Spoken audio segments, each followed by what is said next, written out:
Are you all ready for this topic? This topic is important. It's important.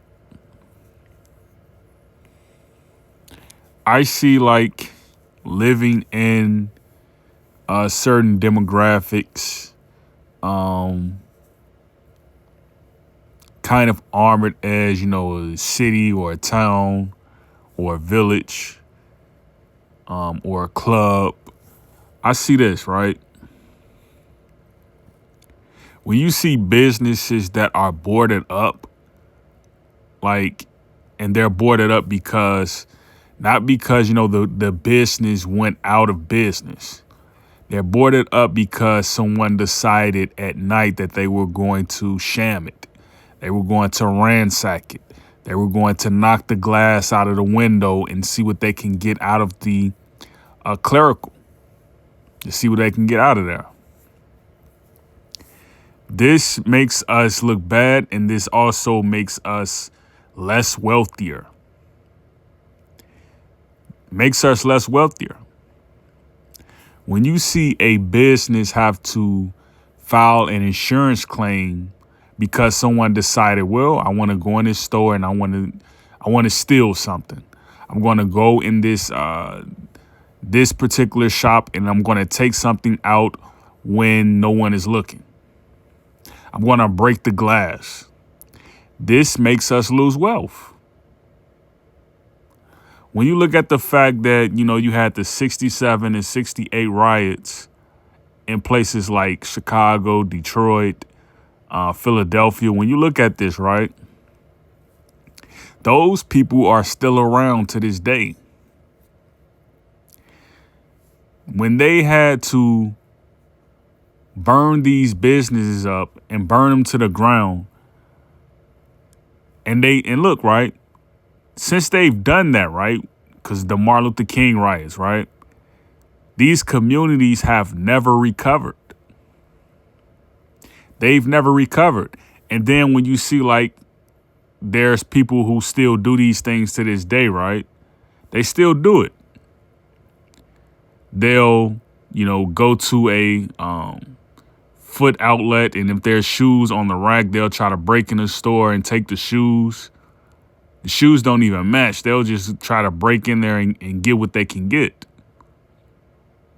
Because, the shoes are always in the back where they're locked up. The shoe with the size matching and the colors matching, the ones that are not on display.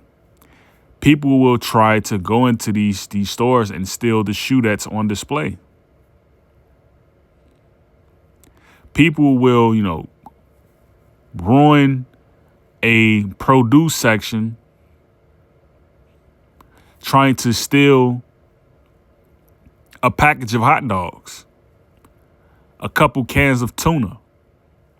People will ruin the business. They will make the business in their community go out of business. It's like how the person who, is summer, right? And they open the fire hydrant and have the water spraying everywhere and they never close it up and they just leave. The city, what does the city do? The city says, there's going to be a flood.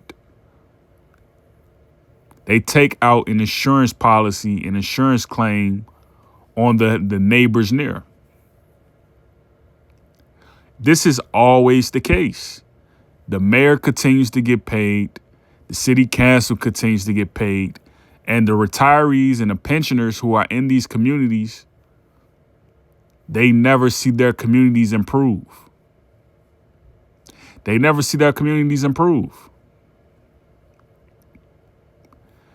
I put out a call to everyone who wanted to see, the business in their community start to flourish and kind of grow and do buyouts and invest in larger franchises and go into shareholding, go into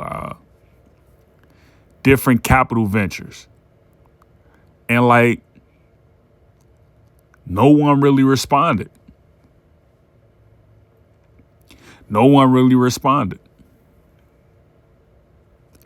Like, I was just talking to a guy on WhatsApp from Togo. He has a business over there and he sells clothes out of his business. He's like, all you have to do is just Western Union me the money and I'll send you whatever it is you need. You need some pants, you need a shirt, you need some shoes, you need a jacket, I'll send it to you. They have a network with Western Union where all of their people who do Western Union, they're all African. They're all African. Then when I come to so-called, because people in a community, right? They have to generalize everything and say, yeah, this is the black community, when no one in the community looks black. So we go to the black community and we see, well, where are all the Western Unions? Where are all the people who are doing banking with institutions and Visa card holders, MasterCard holders, credit card holders? Because there's a Bank of America on every corner. There's a Chase on every corner. There's a Wells Fargo on every corner. I say, well, where are these people at? They're not there. When you put out a call to say, let's make sure that, there's not an overnight theft burglary in any of the stores nearby in our community, to say, well, we need to make sure that, homes don't get broken into for, criminal mischief. Let's make sure illegal dumping sites are secure. No one's dumping tires everywhere. When we try to make sure these things happen, the community is nowhere to be found. They're nowhere to be found. This is why I got so impeded on the idea that I have to do something as far as investing in Africa, because Africa sees what's going on and they're like, we have to make sure that there's no misideas in what we're trying to do for our nations, in our countries, in our continent.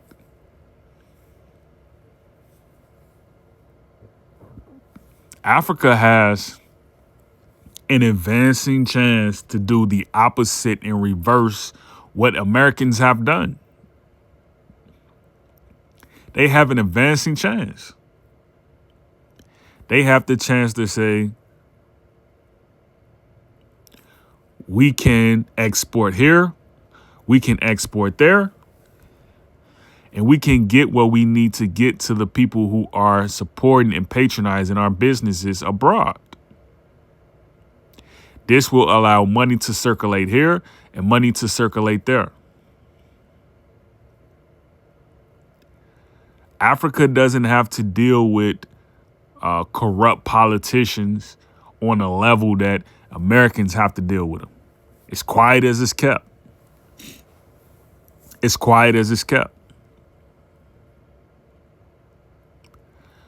When you have 30-year-olds, 20-year-olds, teen-year-olds, eager to join political initiatives to improve their community as far as combating famine, food insecurity, clothes insecurity, this is a start. I don't see these heads popping over in places like Philadelphia, Chicago, and Detroit. I'm seeing teenagers who have mothers, father may not be in their life. They're standing on the corners, that, okay, let's kind of backtrack a little bit. They're standing on corners that in 10 to 20 years, they're not going to be on. They're not going to be on them. And I say this because you may be a homeowner, right? And you have a son who's doing this. You have a daughter who's doing this. They're eventually going to have to leave the house, because they don't have professionalism and they don't have economics. The city is going to tax them out of living on that property because there's more than likely a chance that their mother or their father who they live with are on Social Security and their mother receives or their father receives payments up to maybe $700 a month, $1,000 a month, 1,200, no, 12,000, no, 1,200. Yeah, $1,200 a month. This is going to create a disproportionate wealth gap between suburbaners and cityers. It's going to create a huge wealth gap. A huge wealth gap. So I need people to really take into understanding that it's not worth dying over the block. It's not worth having children that you can't take care of. It's not worth having sibling rivalries. It's not worth it. It's not worth it. I would encourage everyone who is a lost soul in America to find themselves with, every avenue that's available or scholarly application that they can find. Just find yourself. You have an opportunity to do better. You have an opportunity to enhance the lives of others around you. You have to take up that opportunity.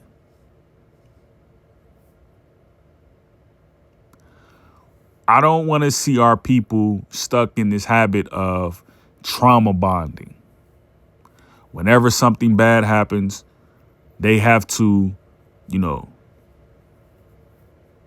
go out into the community, find someone, and act as if they didn't have a part in creating what it is that kind of ultimately turned on them. I need people to realize that. If you live in a community and someone's house gets broken into, you're responsible for that house getting broken into because you didn't keep the community safe. You were probably one who allowed your dog to walk all times of the night. While the kids were outside playing, you had your dog off the leash. You were probably someone who left trash in front of the house, laying on the ground. You were probably someone who raised kids without their father present. You were probably someone who had kids and didn't take care of the kids.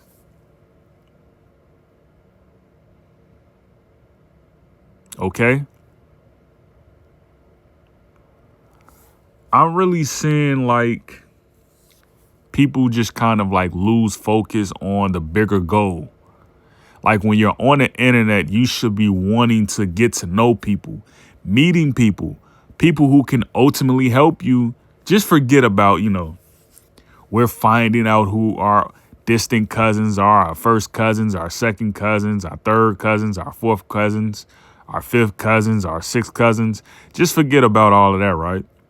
You using the internet to meet people.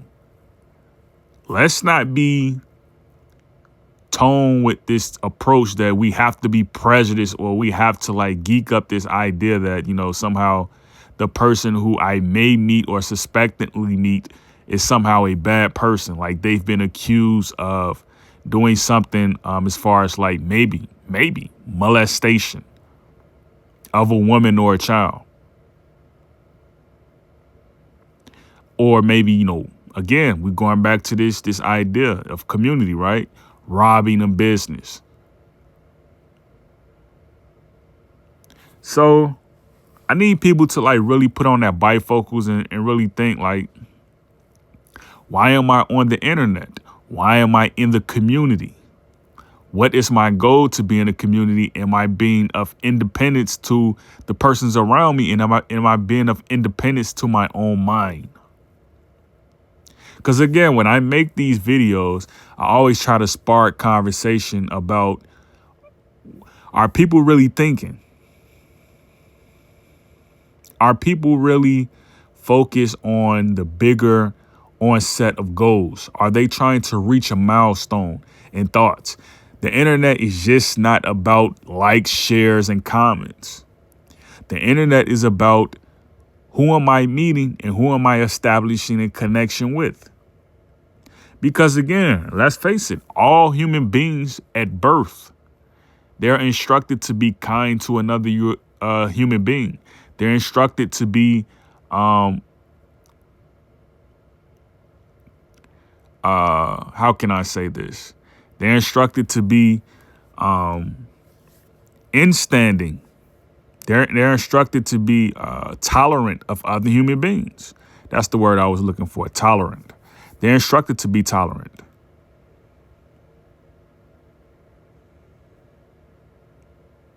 So like, we can't just have on this hat that, you know, that says this person can't get near me because they have this. This person can't get near me because they have this. This person can't get near me because they have this. This person can't get near me because I understand this. It can't be that way. Because if you get to the point where you're so caught up in this homely idea of you have to just push people away from you to the point where nothing is getting constructively done, you're missing out on the granular idea. I think it was Kanye West who said no child should be left behind. I think it was Arnie Duncan who said no child should be left behind.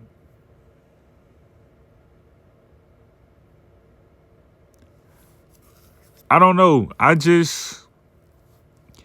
always try to like side with the person who has the most sense in these constructive debates. But like, it doesn't sit well at times. It doesn't sit well. I'll just leave off on this. Don't destroy what you didn't create to begin with. If you did create it and you know you have a custodianship over it, give it back to the person who is the rightful heir before you destroy it. Make sure the person who is beginning to take it back is instructed that it wasn't yours to begin with and you're not coming back to reclaim it. Have enough sense, have enough responsibility and accountability to do that. Great peace. Let's wait for it. You got it. Yakoki.